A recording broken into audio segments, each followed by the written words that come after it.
Yes, sir. Ohio State landed a stud in Anthony Turbo Rogers.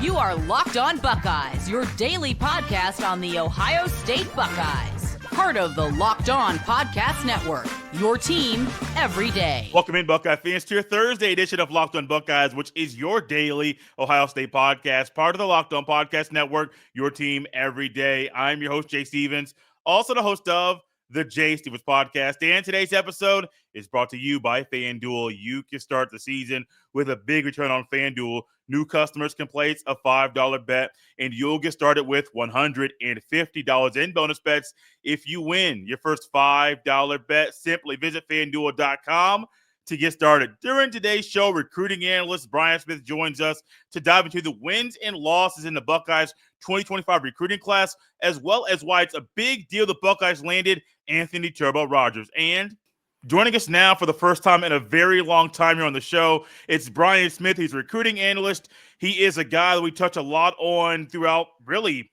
all summer. Brian was here quite a bit, and I'm glad to get him here now during the early signing period, especially after Turbo Rogers, a guy who Brian knows, landed at Ohio State. We talk about this a lot, Brian, about Ohio State going out there and potentially getting three running backs in this class, and they accomplish their goal.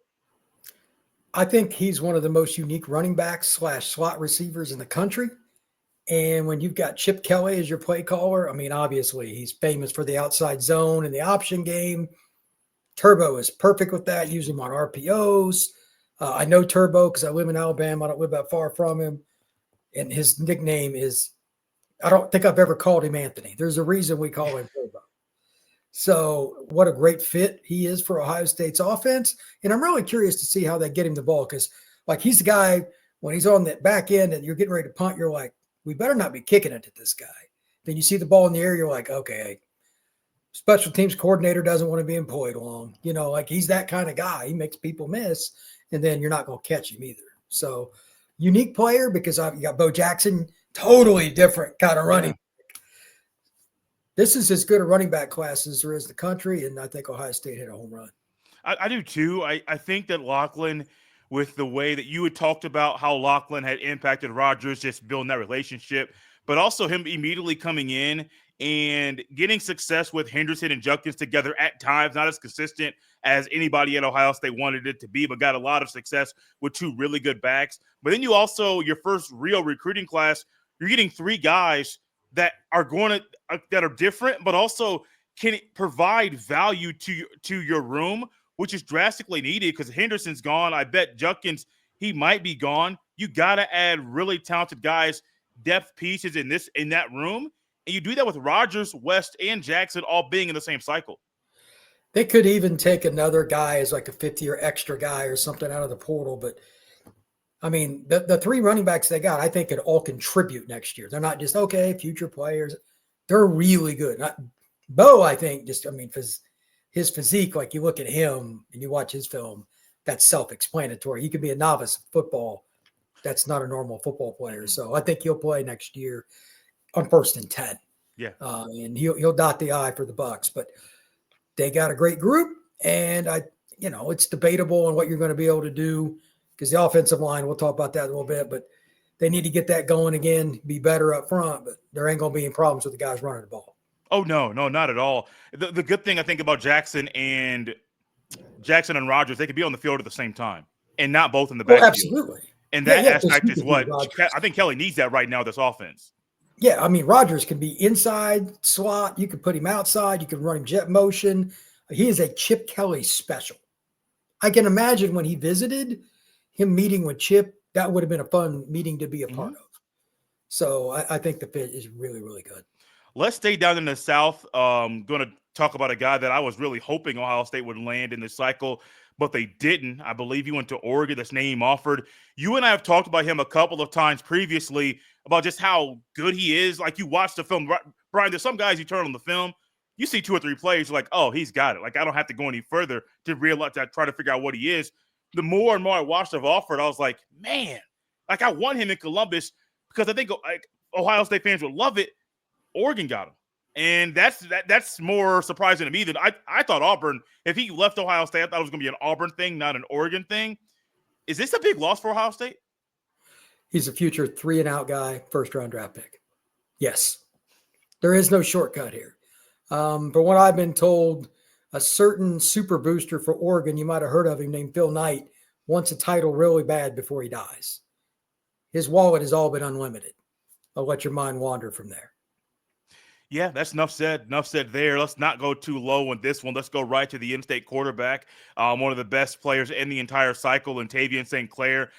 Brian, Ohio State fans are hungry for a quarterback that can get it done in the big game, the biggest game. You know what I'm talking about?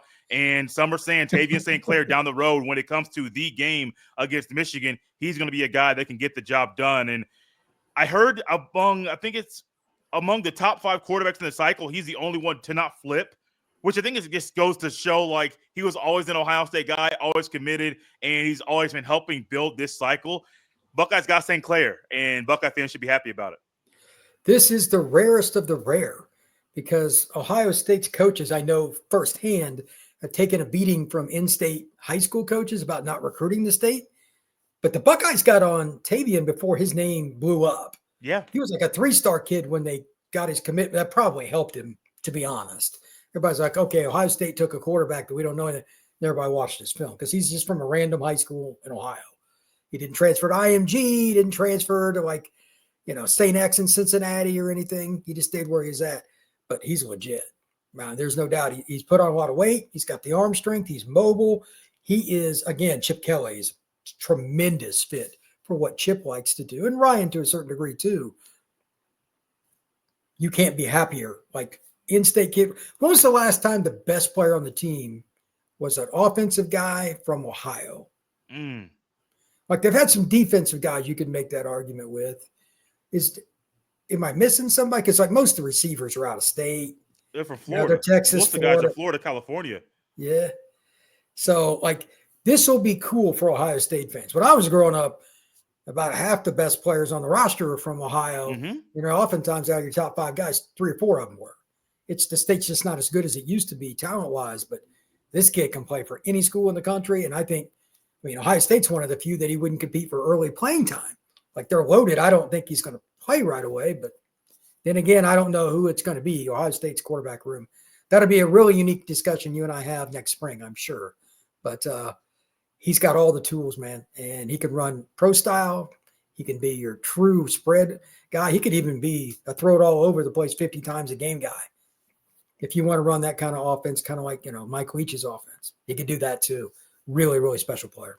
One of the best things about him, when I look at him and just physically when he walks, we talk all the time about guys that have to come in and gain weight. Julian Sand, for example, a guy that people are saying that he's going to be the starter next year.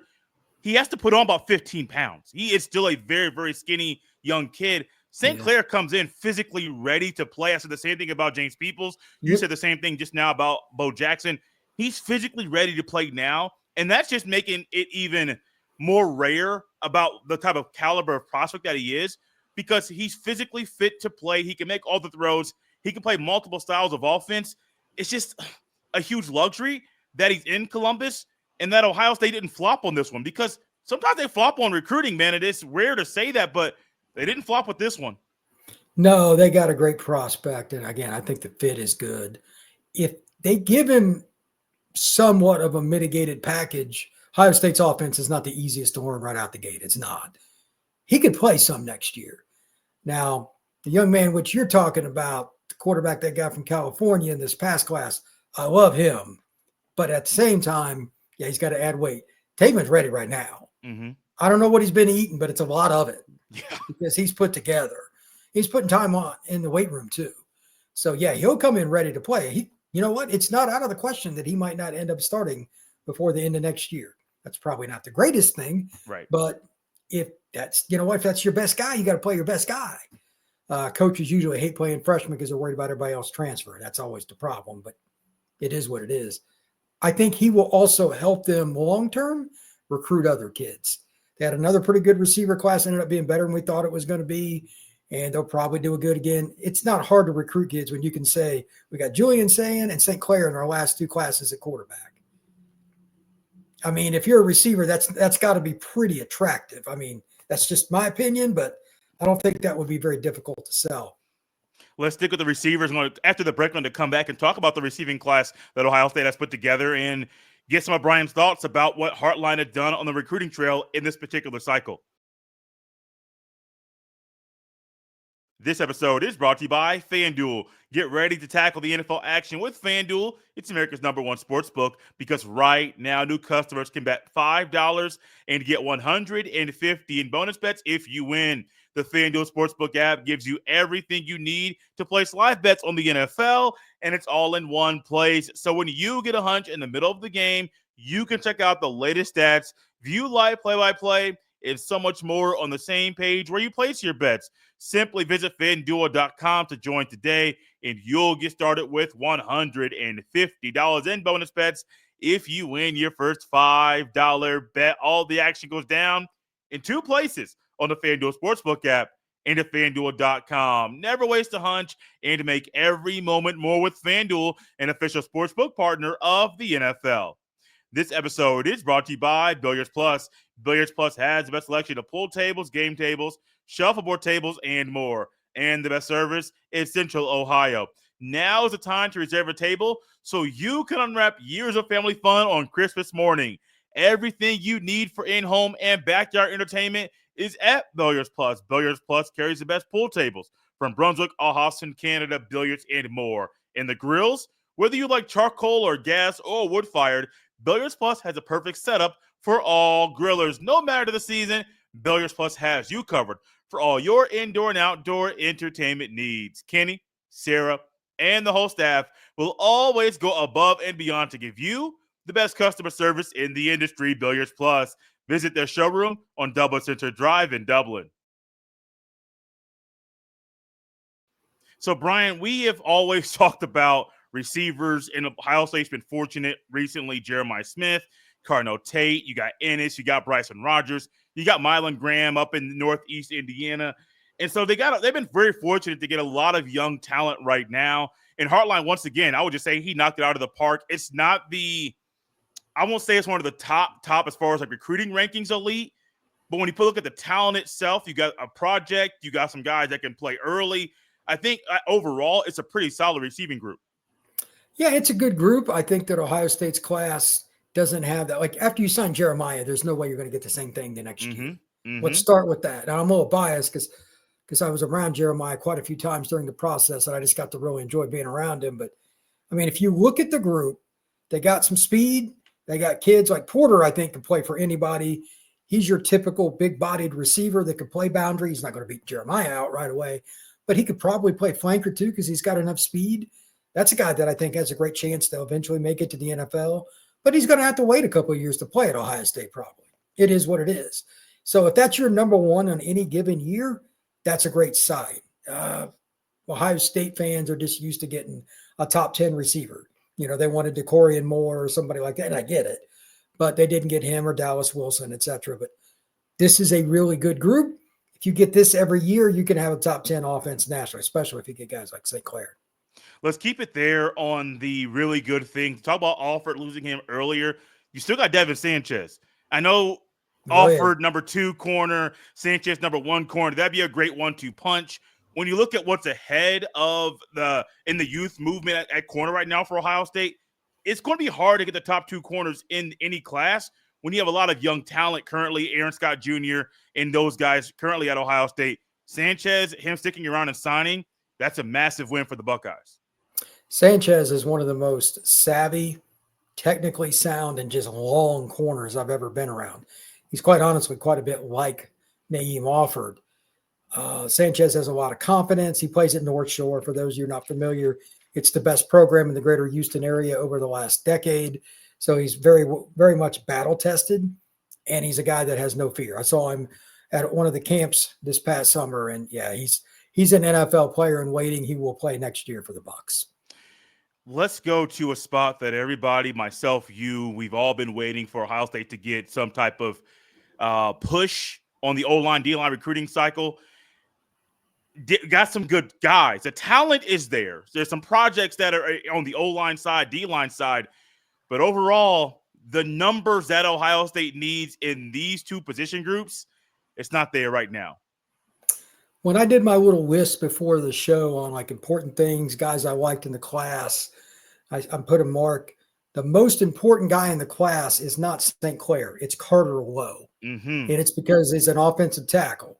Ohio State's not short on quarterbacks coming up the ranks, but they might be a little short at the tackle position. Carter Lowe might play next year. I'm not saying that's great news necessarily, but he might have to, and he's a dude. The other guys are going to take a couple years of traditional, but Carter Lowe was built from a different cloth. I'm just surprised they didn't get a second guy. It doesn't have to be quite Carter's level, but they didn't get a second guy that's at least pretty close to that because they really needed tackles that could play early. And I just don't think that's the case with what they signed. If you want to object to that, fire away. But no, I don't. They got guys that I think are going to redshirt, might be lucky enough to compete towards the end of their second year, but probably third or fourth year players, kind of traditional. They needed at least two studs. They got one. Why do you think that is? I'll just go ahead and say it. I don't think the O-line coach is a very good recruiter. It's not that hard to sell Ohio State. I'm sorry. I grew up not that far from there. The facilities are phenomenal. They spend more money on football than anybody except for maybe Texas. They win a lot. How hard can it be? I'm sorry. I just don't. I don't understand. I don't either. Let's go to Larry Johnson's room, a guy that I love. Larry Johnson, great coach. For some reason, that unit has not been performing at the rate that people believe it should. And so right now, when you look at that numbers in the D-line recruiting cycle, I don't know if that's why the numbers are the way they are, because the guys that are currently there aren't producing like we think they should. So I don't know why the numbers are that way or not, but this unit, I want more numbers, not just numbers just to have numbers. I want more quality there, and got some good guys there. Got a flip of a kid that was at UCLA, of a UCLA commit, but the numbers, once again, I'm not trying to be negative. I want to be as happy as I can be, but the D-line recruiting has to get better, and it's not there yet. This is a really good group. I think it's a little bit undervalued in some ways. I love the Odom kid from North Carolina. I think he's really underrated. Like 24/7 has him as a 3-star. I don't get that. Yeah, like LSU went to North Carolina to recruit him. But that's a lot. Yeah, because LSU doesn't have to go that far. They're, from Baton Rouge to Houston is 4 hours, and the whole state of Louisiana's got D linemen. So they targeted him early. But anyway, they got him. They got Roy, the kid out of St. Joe's in Philly, another D tackle. I think they're both good enough to play right away. For most schools, Ohio State, they might be 1 year out. But the kid they just flipped from UCLA, I don't know a lot about because I didn't know, honestly, Ohio State was trying to get him. Zion Grady, I know personally. That's a great athlete. He can really run. He's close to 250 now. He's listed at like 235 on 24/7. He's much bigger than that. He will come in ready to play, and I think he'll contribute next year in some capacity. But they got defensive ends. They need tackles. They needed that 5-star D tackle. Yeah. They got some good 4-stars. They're probably in the boat with about 30 other schools. What is going to be the going rate for the top 1 to 3 guys in the transfer portal at D tackle? I'm going to go 1.5. I'm going to go 1. So either you pay or you don't play. You know what I mean? So Ohio State's going to need that. They got to pay. They have to. There's no way you can go about this and not. Michigan's paying what, 10 million, 10.5 for what, Underwood? And that's a high school kid. The guy they got is their booster now doing that. That's a whole nother. That's like Phil Knight money. So yeah. So Michigan's going to have a way different football. My mom doesn't know anything about football. I have a feeling that she could coach the roster they're going to have here pretty quick. Let's stick with Grady, another kid that you know a lot of guys that are out here on the cycle. What's some of the best things about him that Buckeye fans should expect down the road? Well, I mean, great kid. He's got the athleticism that you're looking for. Could probably play. I went to a game and saw him play towards the end of this season. He could play strong side. Depending on your defense, he could be the stand-up like jack position in a 3-4 defense. But he's just physically ready for college. He added a lot of good weight in the last 6 to 8 months since I saw him in the spring. And I'm like, when I walked out on the field to see Enterprise play, I was like, whoa. I texted John Garcia. I said, Grady looks way different. He's 250, no problem. So this is an interesting guy because you can never have enough defensive linemen or edge guys in general. I think that his personality and the way he's got after it off the field tells me that he's maturing because he's always been able to run around guys. He's got good length. Like I watched him race somebody that weighed like 15, 20 pounds less than him, and he barely lost by like an inch. Like he's a very good athlete. So Ohio State's getting a guy that's going to play early. Now you just got to figure out exactly which spot is best for him. Who are some other guys in the cycle so far that Ohio State has signed that you would like to highlight? Well, Bo Jackson, I just want to say it again. If he doesn't play early next year, something is wrong. Unless they go out and get somebody from the portal you and I don't expect. I think he'll be in the 3 deep quickly. Other than that, Tarbo's offered. There's got to be a way you get him. I don't know how we skipped over him, man. Yeah, you do. If you want to talk about a guy that can play inside or outside backer, depending on how you want to do it, I know their defense is pretty complex, so they might simplify some things for him, leave him on special teams as a freshman and just use him as a blitzer, which is fine. But by his second year, he should be starting. Very, very good athlete out of Vero Beach, Florida. And then the other kid that doesn't get any run or talk about because he played in Oklahoma is Nate Roberts. That is a phenomenal athlete. When he was a sophomore in high school, he was about ready for college. So that's a kid I think it'll play pretty early. I know Ohio State Buckeyes don't have any problems at tight end per se, but they don't get athletes like Nate very often. They do not. Let's keep going. And this is something that Brian and I have been looking forward to, at least at not this point of the year. I thought it was going to happen more January, February, Brian, but diving into Ryan Day. And I got a question for Brian that is going to be one that I'm very interested to hear his thoughts about how Ryan Day has performed during his 6 years as Ohio State's head coach.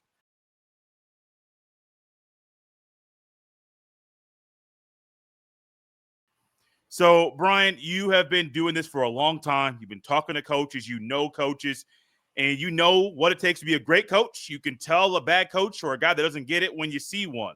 So I'm going to ask you this question and back away. Does Ryan Day get it? I don't think so. It's one thing to say you're going to do something. It's another to accomplish the task and actually take it on as you said you would. Answer the question here for me, friend. When was the last time you heard Ryan Day say, we're going to run the ball, and then B, you watched him execute that? That's my answer. When you play against teams with quote-unquote like talent, and Michigan's interior D-line, I know you guys all hate Michigan on that, you got to give their interior D-line respect. Yes, you do. So when they got a couple nice runs to the outside, this is the other part. Why'd you stop doing that, and why'd you start running in the middle again? It was one of the worst game plans I've ever seen, and I could care less about Ohio State. I'm not an Ohio State fan at all. I'm just what I'm like, what are you doing?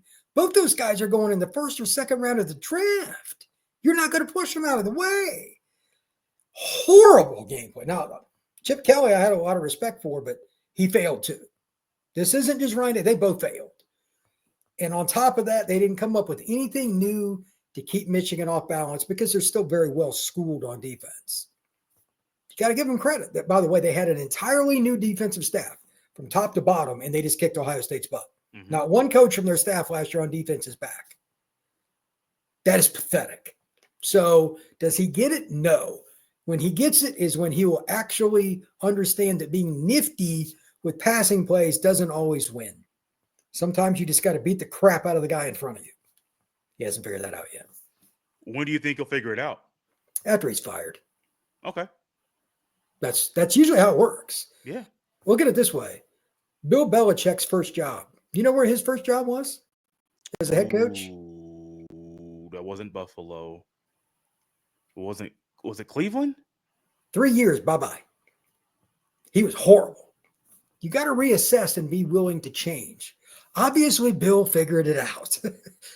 Do you really think Ryan Day will? It's not easy, and coaching is hard anyway.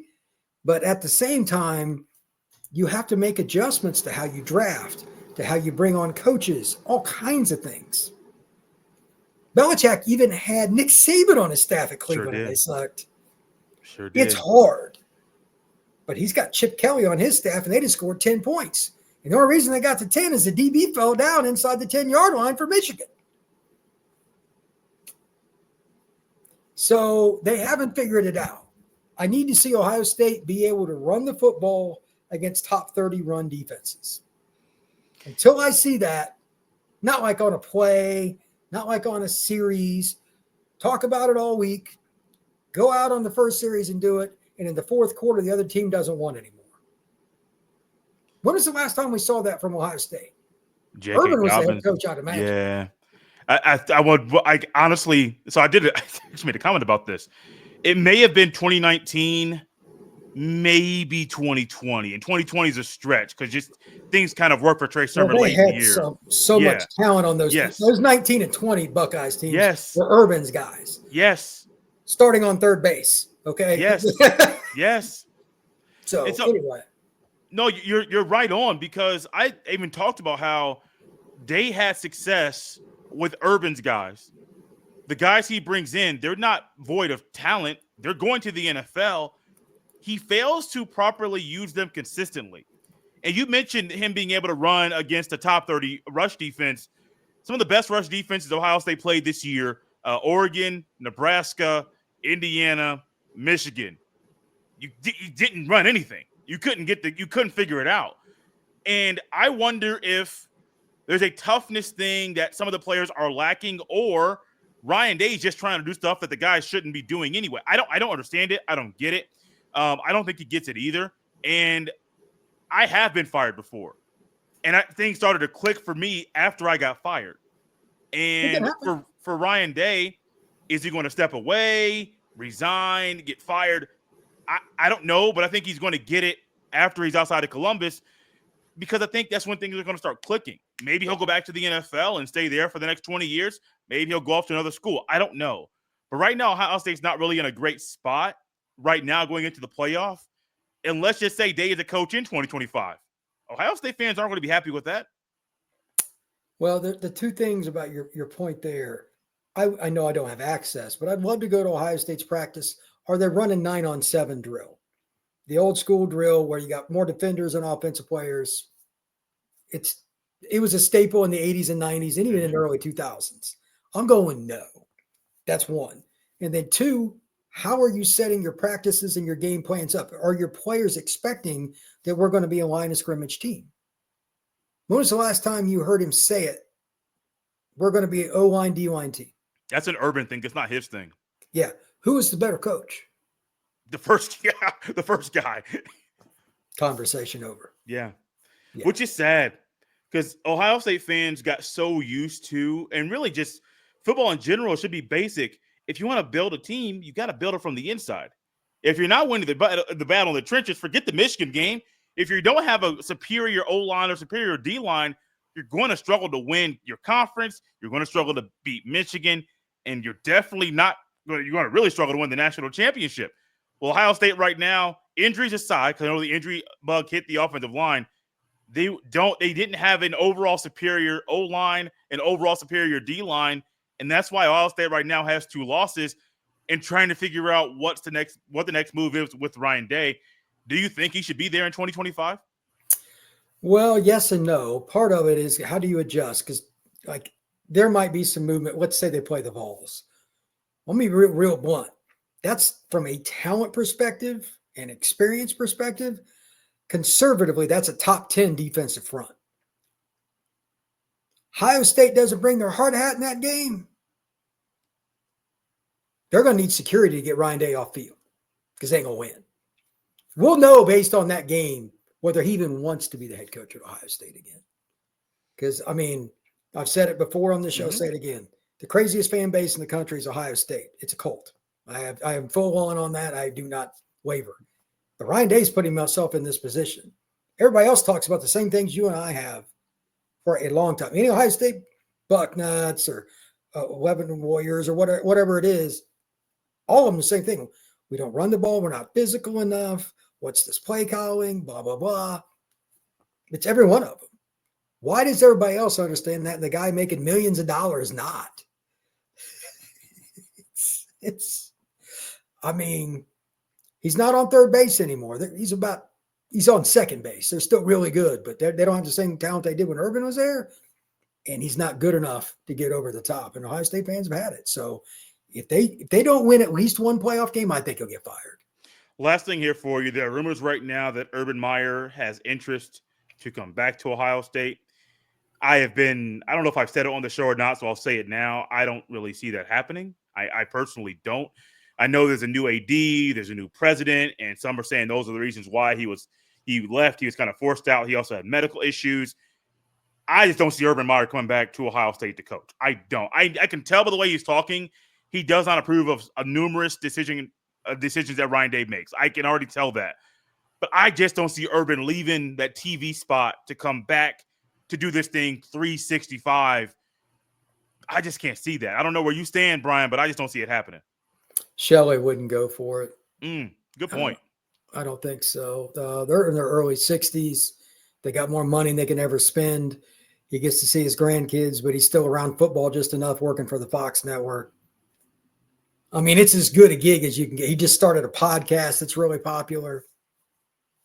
And I doubt his doctor would sign off, to be quite frank. Yeah. He'd probably have an extensive physical, a special one to take that job, and I don't think he'd pass it because the way he's wired. I don't think they'd give him a bill of health that's positive at his age with what he's been through. So maybe I'm wrong, but I think he's going to stay with Fox. I really appreciate Brian coming on the show once again, talking about the Buckeyes 2025 recruiting class. Trust me, this won't be the last time Brian and I do a show together. It's going to be a lot of recruiting, a lot of Ryan Day. And if they hire a new coach or if Ryan Day's there next year, we'll talk about that too. You can follow him on Twitter at FBScout_Florida. Follow me on the same platform at JStevens07. This has been Locked on Buckeyes on a Thursday. We'll see you next time.